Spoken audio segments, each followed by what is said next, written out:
সুপ্রিয় দর্শক, আসসালামু আলাইকুম। স্বাগত জানাচ্ছি টিউলিপ এগ্রোর আরেকটি নতুন প্রতিবেদনে। দর্শক, আজকে আমরা অবস্থান করছি মানিকগঞ্জ জেলার হরিরামপুর উপজেলার জিটকা এলাকায়। এই জিটকা এলাকায় কী কী কৃষি পণ্য চাষ হয় আমি ঘুরে ঘুরে দেখব এবং আপনাদেরকেও দেখানোর চেষ্টা করব। আশা করি পুরো প্রতিবেদন জুড়ে আপনারা আমার সাথে সাথে থাকবেন। অগ্রণ যাওয়া যাক কোনো প্রতিবেদনের দিকে।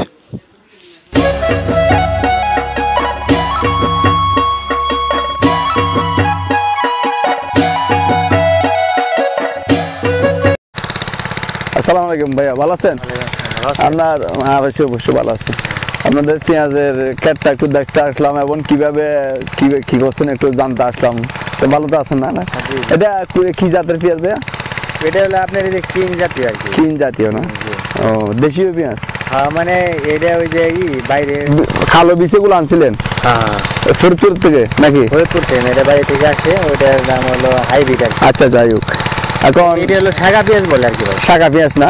আপনারা কি বীজ আনছিলেন নাকি পেঁয়াজ আনছিলেন? ছোট ছোট পেঁয়াজ না? তাহলে ওই আপনার কালো জিরার মতো যত কতগুলো পেঁয়াজের আছে এগুলো আনেন না, ডাইরেক্ট এরকম ছোট ছোট পেঁয়াজ আনবেন? ওইটা আমি ওই দেখতেছেন ওই যেটা আমার ওইটা আর কি। ওইটা আনার পর ওইটা মানে হালি পেঁয়াজ বলি আর কি। আচ্ছা, লং টাইম থাকে, এটা আবার বেশি থাকে না। এটা যে আপনার 1 মাস পরে বিক্রি করতে হবে। 1 মাস পরে কি পাতা বিক্রি করবেন না শুধু পেঁয়াজ উঠাবেন না? ও আচ্ছা আচ্ছা। এই পেঁয়াজের কতটুকু জমির মধ্যে এটা পেঁয়াজ? এটা আমার এখানে মানে 18% 18% এখানে আছে, আর ওই দিকে 18%। এই 18% জমির মধ্যে কত টাকা খরচ হচ্ছে আপনার এখানে? মানে 18%-এর ভিতরে আমার মনে করলেন পেঁয়াজ লাগছে টোটাল আমার ওই 4 মণ পেঁয়াজ লাগছে। 4 মণ না? 4 মণ পেঁয়াজ লাগছে। 1 মণ কত করে? এক মণ আমি এবার কিনছি, পরে কিনছি 11,500 টাকা মণ। 11,500 টাকা মণ আপনি কিনছেন, 4 মণ লাগছে। জি। তো 4 মণের দাম কত পড়ছে হিসাব করছেন আপনি? হ্যাঁ, 40,000 টাকা। 40,500। হ্যাঁ, 40,500 মানে 46,000। 46,000? জি। আচ্ছা, 46,000 টাকা খরচ হয়েছে। এখন বর্তমানে আপনার এখান থেকে কেমন আশা করতেছেন আপনি? মানে আমি এখানে আশা করতেছি আপনার যে 18% মনে করলেন 2 থেকে হবে। 2 থেকে আড়াই মণ মানে 1%। 2 থেকে আড়াই মণ। হ্যাঁ। এটা কত শতাংশ বললেন আপনার জন্য? 18%। তাহলে 1%-এর মধ্যে 2 মণে ধরেন। 2 মণ হলে কত পড়তেছে আপনার? 36 মণ। হ্যাঁ। তো 36 মণ পেঁয়াজের মণ কত করে চলতেছে বাজার? এখন মাত্র 1500। 1500? জি। এবার খুব কম লস আর কি। লস হবে? প্রচুর লস হবে আর কি। আর একটু দাম বেশি হইতো আপনার। দেখেন মানে কি বলবো, কৃষিতে আজকে 2500 টাকা মণ হইলে মোটামুটি চলবে। ওরা বীজ কিনছে আপনার 40,000, সরি 46,000 টাকা, কিন্তু আসতেছে কত? 36 মণে যদি আপনি হিসেব করেন কত করে? 36,000 আর ওখানে 18,000। 36,000, 50-এর কাছাকাছি আর কি নাকি? কাছাকাছি আর কি। আমরা আবার হাল খরচ টোটাল খরচ কত হয়েছে আপনার এখানে? সার আছে আমার টোটালি তো 50,000 খরচ। 50,000 খরচ হয়েছে আর বেশি। তো এটা এরকম হওয়ার কারণটা কি? মানে লস হওয়ার কারণ কি? লস এবার পেঁয়াজের দাম কম।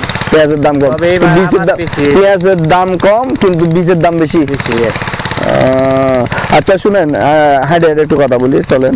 আচ্ছা, এই যে আপনি পেঁয়াজ চাষ করছেন, এটা কি এইভাবে কিভাবে রোপণ করলেন? এটা ইয়া করে আপনার কুপে করছেন নাকি ডাইরেক্ট ছিটে দিচ্ছেন কোনটা? না, কুপে আর কি। আচ্ছা আচ্ছা। নাল টানতে হয়। হ্যাঁ, এই যে পেঁয়াজটা আপনি চাষ করছেন, এটা এতটুকু হয়েছে কতদিনের টাইমে হয়েছে? 1 মাস হয়েছে। 1 মাস? এটা কতদিন থাকবে এই জমির মধ্যে? জমির মধ্যে আরো 1-1.5 মাস থাকবে, তারপরে আমরা করবো এটা। আর 1-1.5 মাস থাকবে, তারপরে উঠাইবেন। এই সময় যদি ভাগ্য ভালো হলে হয়তো লাভবান হতে পারে, নাহলে মানে চালান তো উঠবে মনে হয় না, লস তো যাবে না। গত বছর কি রোপণ করছিলেন এখানে? গত বছর রোপণ এটা কালি ছিল,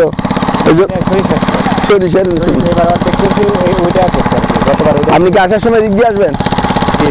তাহলে ঠিক আছে, সরিষাটা করতে হবে।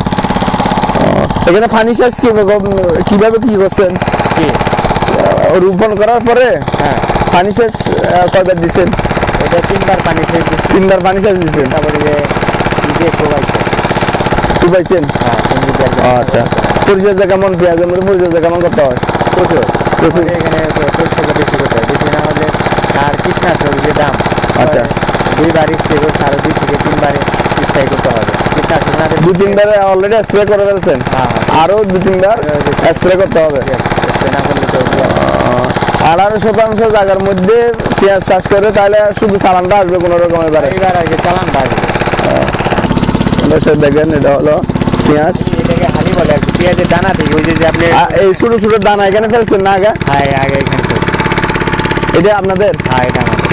দর্শক দেখেন আগে প্রথমে এই জমি এটার মধ্যে ছোট ছোট যে পেঁয়াজের বীজ আছে, বীজগুলো আগে মানে ছিটাইছেন দানের মতো? হ্যাঁ দানার মধ্যে ছিটাইছি। দানের মতো ছিটাইছে, ছিটার পরে এতটুকু হয়েছে, এতটুকু খাওয়ার পরে আবার যে জায়গায় রোপণ করবে এখানে স্থানান্তর করবে, দেখেন এরা উঠাচ্ছে। আমি আপনাদেরকে একটু দেখানোর চেষ্টা করতেছি। এটাকে আমার আব্বু। হ্যাঁ আব্বু জান এখানে এসে গেছে কখন আবার? হ্যাঁ আমরা না আসার আগে এখানে দেখলাম এখন এখানে কখন আসে গেল। এই দেখেন এভাবে উঠাই, উঠানোর পরে আবার ওই জায়গার মধ্যে রোপণ করবে। আসসালামু আলাইকুম, ভালো আছেন? ভালো আছেন না? এগুলো নিয়ে কোথায় যাবেন? পেঁয়াজ এগুলা লাগাবো এগুলো লাগাবেন? এখন কি পেঁয়াজের বাজার কেমন? বাজার মোটামুটি ভালো আছে। মোটামুটি ভালো আছে। সালান আসবে, সালান পাবেন নাকি লাভ হবে কোনটা? চালান আসাটা কষ্ট বা হ্যাঁ চালান আসা কষ্ট। এখন বাজার কত পেঁয়াজের? বাজার যাইতেছে 1600, 2000। আপনার কত করে কিনা? আপনার বীজ কত করে কিনা মন? হ্যাঁ 12,000 টাকা। ও আল্লাহ, এই টোটাল এটার মধ্যে কয় হাজার টাকার বীজ ফেলাইছেন? 15,000 টাকার। মাশাআল্লাহ মাশাআল্লাহ। আপনাদের এখানে লোকের হাজিরা কত ডেলি? 700 টাকা হাজিরা। মাশাআল্লাহ আল্লাহ।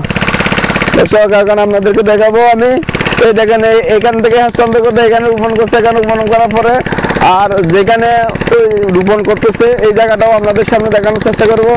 দেখেন এক একটা থেকে দূরত্ব কতটুকু এই পেঁয়াজের? 7 থেকে 5 আঙ্গুল। দর্শক এটা হলো এক হেক্টর পেঁয়াজের দূরত্ব হলো 4 থেকে 5 আঙ্গুল। কোন দিক দিয়ে যাবেন? এখানে করে যাবেন। আচ্ছা আপনাকে আরেকটা কথা বলি আমি, এই মনে করেন আপনি একটা এই জমিটা প্রথম জমি একেবারে নীল জমি, এখানে কিছু রোপণ করার নাই, এই কিভাবে কি করলেন আমাদেরকে যদি একটা এই পেঁয়াজ রোপণ করার জন্য কি সংক্ষিপ্ত ভাবে যদি একটু বলতেন।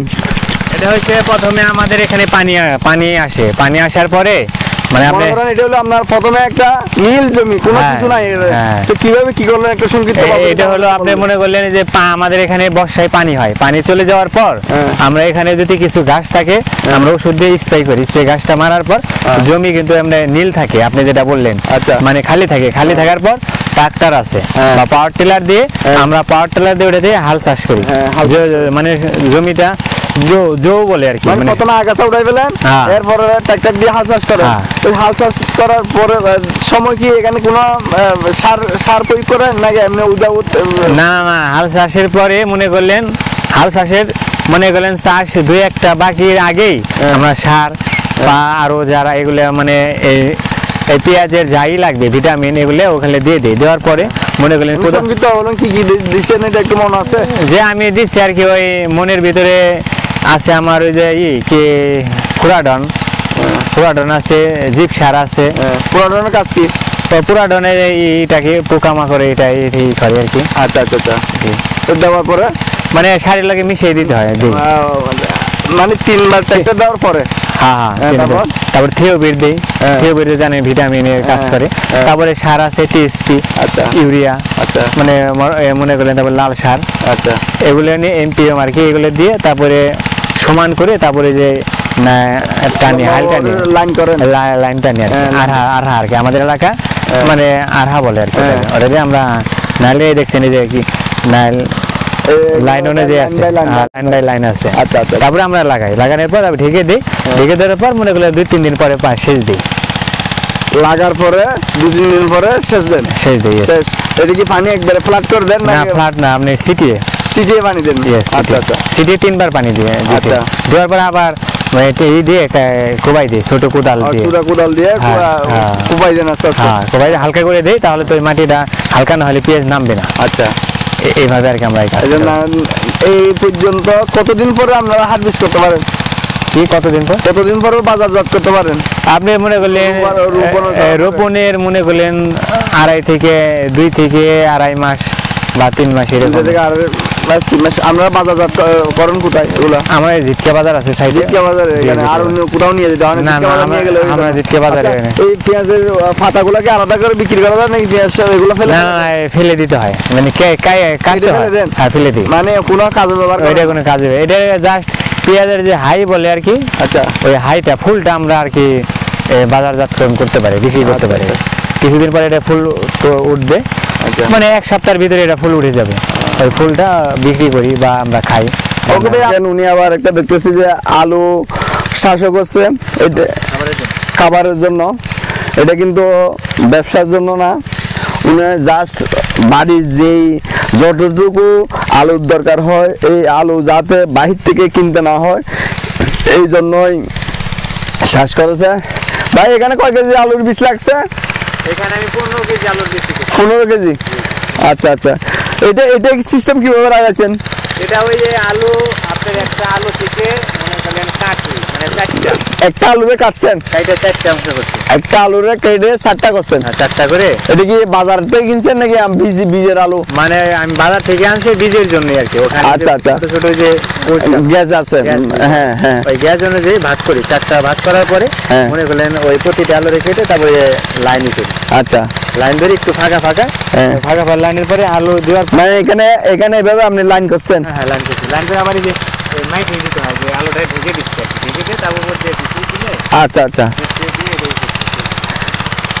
এটা না? আপনি এই আলুর বীজ কত করে কিনছিলেন? আলুর বীজ আপনি জানেন তো, আমি আলুর বীজ মানে 100 টাকা করে কিনছিলাম তখন। আলুর বীজ 100 টাকা করে কেজি। এখানে কত কেজি আলু লাগছে বললেন? 15 কেজি। 15 কেজি। এখানে মানে কত মনে আশা করতেছেন আলু? এখানে টোটাল খরচ কত টাকা গেছে? যে এখানে ওইভাবে আমি হিসাব করিনি, কি এটা আইডিয়া আর কি মনে করলেন যে আমি এগুলো দেখাচ্ছি কি জন্য জানেন? মানুষ যাতে কি বেকার বসে না থেকে অন্তত পক্ষে কৃষিতে আসুক। আমার কথা হলো বেকার থেকে কৃষি কাজ করাই ভালো। বলি আপনার আলু আমার 15 কেজি 100 থেকে মানে 80 থেকে 100 ভিতরে, হ্যাঁ, মানে আলুর মানে দাম। আচ্ছা আচ্ছা, তাহলে ওখানে 12 থেকে 1300 টাকার আমার 12 থেকে 1300 টাকা বীজেরই গেছে, 1300 টাকা গেছে। আচ্ছা, 12 থেকে। তারপর কিছু সার আছে, মানে সার, তারপরে হাল চাষ দিছি, তারপরে পানি আছে, পানি সেচ দিছি। মানে এভাবেই করার পর এখানে কয় মন হবে? এই 15 কেজি থেকে 2-3 মন আলু হতে পারে। 2-3 মন আলু হবে অন্তত পক্ষে। 1 বছর তো কিনতে হবে না? না না, আমার মানে এটাই তো বলতে যাও, 1 বছর 6 মাস। আমার কথা হলো কেউ যদি কৃষিতে নাও আসে, ব্যবসায়িক না করে, কিন্তু খাবার জন্য যতটুকু দরকার এটা তো করতে পারে নাকি? হ্যাঁ, আমি আমার এই যে ফরমালিন মুক্ত আপনি আলু নিচ্ছেন বাইরে থেকে, এটা কিভাবে আনছে কি করতেছে এটা তো কেউ জানে না। এখন নিজের ক্ষেত্র থেকে যদি উঠে যদি পরিবারের যে যতটুকু আলু দরকার, এই আলুটা যদি কি নিজের ঘর থেকে তৈরি করা, এখানে জমি থেকে আসে, তাহলে ভালো না? ইয়েস। এখানে খাবার আবার মূলা, এখানে আবার দেখেন উনি আবার মূলাও চাষ করছে, এখানে পালং শাক, টমেটো। আমার কথা হলো যার বাড়ির পাশে যতটুকু জমি আছে, এই জমিটা ফেলে না রেখে যতটুকু সম্ভব কিছু আলু রোপণ করেন, কিছু শাক রোপণ করেন, কিছু বেগুন রোপণ করেন, কিছু টমেটো রোপণ করেন, তাহলে হ্যাঁ। আবার দেখেন ভাই এখানে ধনিয়া পাতা রোপণ করছে, যাতে ভবিষ্যতে আপনাদের ফরমালিন মুক্ত তরি তরকারি খেতে পারেন। এই জন্যই আমি বলি আপনাদের যতটুকু যার যেখান থেকে জায়গা আছে বাড়ির পাশে বা একটু দূরে হলেও যদি একটু কষ্ট করে যদি আপনারা নিজের ঘরের নিত্য প্রয়োজনীয় যে তরি তরকারির দরকার এগুলো যদি রোপণ করেন, তাহলে আশা করি আপনাদের ফরমালিন যুক্ত খাবার খেতে হবে না। ওকে, দেশে দেখেন আপনাদেরকে আমি আরেকটা সরিষা ফুলের সরিষার ক্ষেতের ভিডিও আপনাদেরকে প্রতিবেদন দেখতেছি। এই দেখেন, এটা হলো সরিষা বাগান। এটা পুরো এই সরিষাটা কতটুকু জায়গার মধ্যে? এই সরিষা আছে আপনার মনে করলেন 12%, 12 থেকে 13% 13% জায়গা এটা সরিষার। আর একটা ওইখানে আছে আর কি 20%। আচ্ছা, এই 12% ইয়ার মধ্যে আপনার সরিষার মধ্যে এটা কত টাকা খরচ হচ্ছে এটা থেকে? মানে এটা সরিষায় একটু খরচটা কম লাগছে কিছু। হাড়ি দিয়ে মনে করলেন এখানে হাফ কেজি বা কত 400 গ্রাম সরিষা বোনা হয়েছে। হাফ কেজি এক পাখিতে এটা কত শতাংশ জায়গা? 12%। 12%, 13%। এই 13% জায়গার মধ্যে কত টাকা খরচ হয়েছে? 13% জায়গার ভিতরে সরিষা এবং সার দিয়ে কত 13%-এর ভিতরে মনে করেন 5 থেকে 6-7 হাজারই ধরলাম। 5 থেকে 6 হাজার টাকা খরচ হয়েছে আপনার এই সরিষার মধ্যে। এই সরিষার মধ্যে 5-6 হাজার টাকা খরচ হয়েছে। এই 13% বললেন না? এই 13% জায়গার মধ্যে আপনি আল্লাহ যদি দেয় কতটুকু আশা করতেছেন আপনি? আমি আশা কম 13-এর ভিতরে কত মন? আমি তো 2 মন হতে পারি মনে হয়। 2 মন? জি।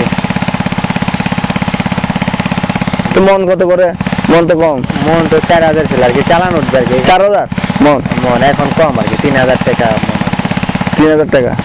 এটা কি লাল সরিষা না হলুদটা? হলুদটা তো রেট বেশি ওটার থেকে। কমের আশা করতেছেন আপনি এটার থেকে? এটা আমি 2 মন 2 থেকে। গত বছর এটাতে সরিষা চাষ করছিলেন? এটা গতবার করেছিলাম, এবার তো এখন তাহলে আপনি শুধু 2 মনের আশা করতেছেন? আমি 5000 টাকা দিয়ে মানে 10000 টাকার মানে একটাই মানে এটা আর কি, এটা মোটামুটি মানে 5000 টাকা খরচ করছেন, 10,000 টাকার আশা করতেছেন। এটা কতদিনের মধ্যে 10,000 টাকা আসতেছে আপনার? মানে এটা আমার এটা ওই রকমই সময় লাগবে। 2 মাস 2.5 মাসে লাগবে না? 2 মাস 2.5 মাসে আপনার 10,000 টাকা আসবে। বছর টাকা থেকে বিয়ে যাওয়া ভালো কেমন? হ্যাঁ, বছর থেকে কাজ করাই ভালো, এতটুকু আর কি। আমার তো উদ্যোক্তা হচ্ছে আর কি, মানে উদ্যোক্তা অবশ্যই বর্তমানে যে ভাই কিন্তু পড়ালেখার মধ্যে আছে, পড়ালেখার মধ্যে শিক্ষিত লোকেই এখন উদ্যোক্তা হয়ে কৃষি সেক্টরে আস্তে আস্তে আপনাকে কিছুক্ষণ আগেও আপনাদেরকে দেখাইছি পেঁয়াজের আবাদ করছে, এরপর আবার আপনার সরিষা বুনছে এখানে।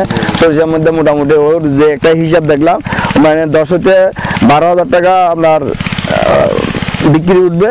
বিক্রির থেকে ধরেন 5-7 হাজার টাকার মতো লাভ হওয়ার আশা আছে, এতটুকুই। আপনাদের কোন দিকে? এটা একটু ঘুরে আসে দর্শক, আমি আপনাদেরকে একটু দেখাই এই সরিষা একটা। এটা তো কোনো কিছু করতে হয় না, ডাইরেক্ট ছিঁড়ে দেন না দর্শক? এগুলোর মধ্যে সরিষার মধ্যে তো কিন্তু কোনো কিছু করতে হয় না, জাস্ট ছিটাই দিয়ে একটু পরিচর্যা করলে হয়ে যায়। সরিষার মধ্যে তেমন খরচ নাই বললেই চলে। শুধু এই যে নীল জমি আছে, জমিটা সাজ দেওয়ার পরে কয়েকবার সাজ দেওয়ার পরে কিছু সার দিয়ে, এরপরে ট্র্যাক্টর দিয়ে চাষ করে বিচিগুলো ফেলে দেওয়ার পরে ওঠার পরে এই 2-2.5 মাসের মধ্যে আপনার বাজারজাত করতে পারে। আসসালামু আলাইকুম, ভালো আছেন? কি করতেছেন আপনারা? পেঁয়াজ লাগাচ্ছেন? দেখি একটু কিভাবে লাগান। দর্শক, আপনাদেরকে দেখাচ্ছি কিভাবে চিকন পেঁয়াজের চারা লাগায়। দেখেন,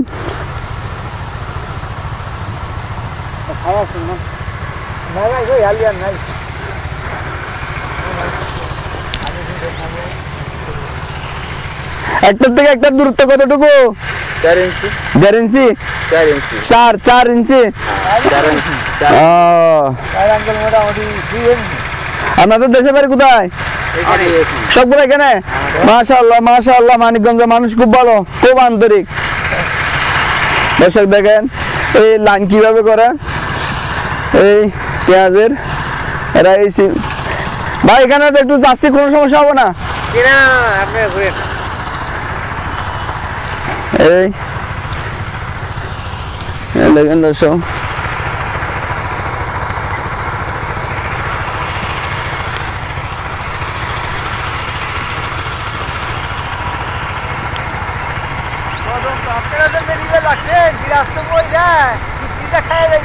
হ্যাঁ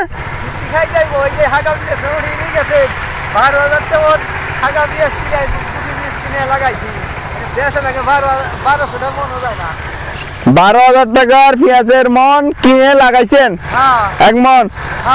এক মনে কতটুকু ইয়ে আসবে পেঁয়াজ আসবে এক মন লাগাইলে? হ্যাঁ 6 মন হইব। আরো 6,000 কাটতে হইব।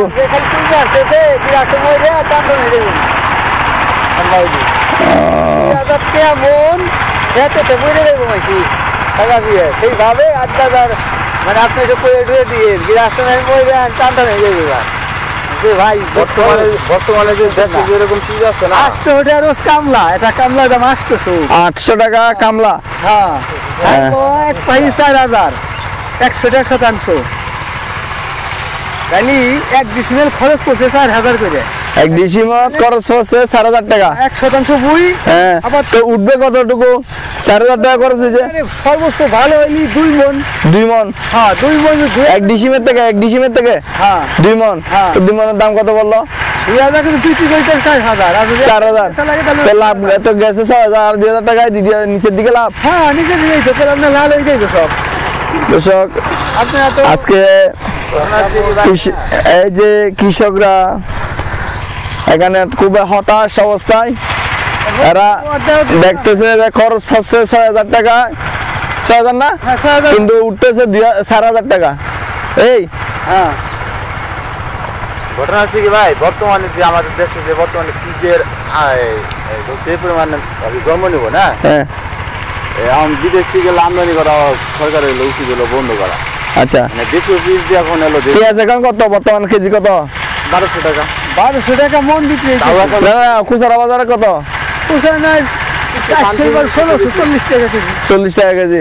কই আমরা 40 টাকা কিনতেছি না, আরো বেশি দিয়ে কিনতেছি। কিনা আপনি কিনা আমার কাছে তো এই দামে কিনা। হ্যাঁ ও 40 টাকা করে কিনা। মানে দেশে হলো কৃষক 50 কিনেন, 50 কিলো 2,000 টাকা মন করে আমাদের 2,050 টাকা বিক্রি করতে হবে, তাহলে চালানো বাইরে দিয়ে। তাছাড়া যে দিয়ে 50 নিচে বেসুম কেজি প্রতি সেই দিয়ে আমাগুলো এগুলো লস না। এখন হলো বর্তমানে উচিত হলো সরকারের মানে বিদেশ থেকে বীজ আমদানি বন্ধ করা। এই পেঁয়াজ গুলা তো আগে বীজ ফেলাইছে না? কালো বীজ এগুলা দানা ফেলাইছে। একটার থেকে তো একটাই ছাড়া হয়। একটাই হয় খরচ। দর্শক এখানে মানিকগঞ্জ এখন অবস্থান করছে, মানিকগঞ্জের হরিরামপুর না এটা?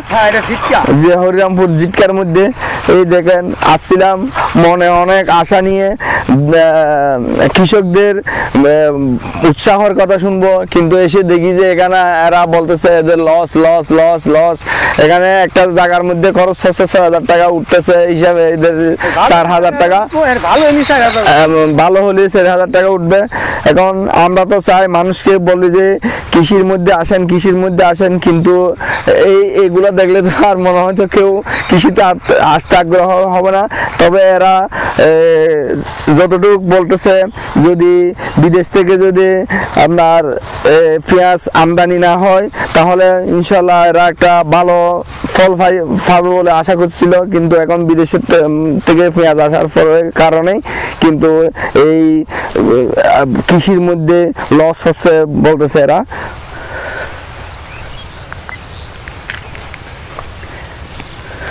ওষুধ একটা খেতে 5 ফিট 6 ফিট করে ওষুধ লাগে। আচ্ছা 1 বিঘা বুইতে এক ফিটে লাগে মনে করেন 2,000 টাকা ওষুধ, 6,000 7,000 10,000 টাকা খরচ রাখলে ওটা আছে ভাই। এটা জিনিস কি মানে আমাদের দেশে পরিকল্পনা নাই, বুঝছেন না? আচ্ছা কিরকম আপনার কৃষি পণ্যের দাম বেড়ে গেলে বাজারে মনে করেন মনিটরিং করা শুরু করে দেয়। আচ্ছা তো কৃষি ক্ষেত্রে যে সমস্ত সার পানি ওষুধ ব্যবহৃত হয়, আচ্ছা ওই সমস্ত কোম্পানি ধাপ করে ওষুধ বাড়ে, ওষুধের দাম বাড়ায় দেয়। যেরকম এক প্যাকেট স্প্রে করতে গেলে ওষুধ লাগে 500 টাকা। মুনমার কত হলো কৃষিতে লাভ হবে যদি বীজের দাম ওষুধের দাম যদি কম থাকে, তাহলে কন্ট্রোলে থাকলে তাহলে কৃষিতে লাভ হবে। এই তো আপনাদের ভাষ্য। কিন্তু বর্তমানে যে স্প্রে ওষুধপত্র লাগে দর্শক দেখেন এরা কিভাবে রোপণ করতেছে। স্যার বুঝছেন বীজ কিনবে গেলে তদন্ত করে আপনার দাম কমান 5,000 টাকা শাড়ি বেচতেছে 20,000, হেনে তো দেখি নাই সাংবাদিক নিয়ে যায় সবজি বেচা কিনা। সরকারের ওখানে ট্যাক্স পায়, আর আমরা যে কিনি, আমরা যে বেশি দামে কিনি, এখানে তো ট্যাক্স পায় না। আমাদের শোষণ করার মতো লোক আছে, কিন্তু এদের মানে সচ্ছল করার মতো লোক নাই। কারণ কি আমরা বাজারে যদি পেঁয়াজ যদি 4000 থেকে 5000 হয়ে যায়, তখন হলো বাজারে মনিটরিং আছে। বাজার তোমার বাড়িও কি কেন? আরে ভাই ওগুলো তো হিসাব দেবো না, বুঝলেন? আমার হিসাব কি যে এত দাম হয়েছে কে, এই যে তদন্ত খালি টিভির মধ্যে দেখা যায়, আর কিছু তদন্ত দেখা যায় না। এই যে কাপড় চোপড় কিনে যায়, ওষুধ পাতি কিনলে যায়, যে কোনো বীজ কিনলে যায়, সারের বলে যায়, সার কিনা যায় না। 1 কেজি পেঁয়াজের দানা ভালোটা হাইব্রিড 18,000 20,000 22,000 টাকা পর্যন্ত। কিন্তু আসলে এইভাবে বীজ কিনে কৃষক কিভাবে লাভবান? আর সরকারি যে সমস্ত সার বীজ আছে এগুলো মানে সিন্ডিকেটের মতোই, তারা যারা পায় পাই, আর যারা পায় না পায় না। মূলত দরকার কত যে যাদের জমি আছে চাষবাস করার মতো টাকা নাই, তাদের বাইসে বাইসে দেওয়া উচিত।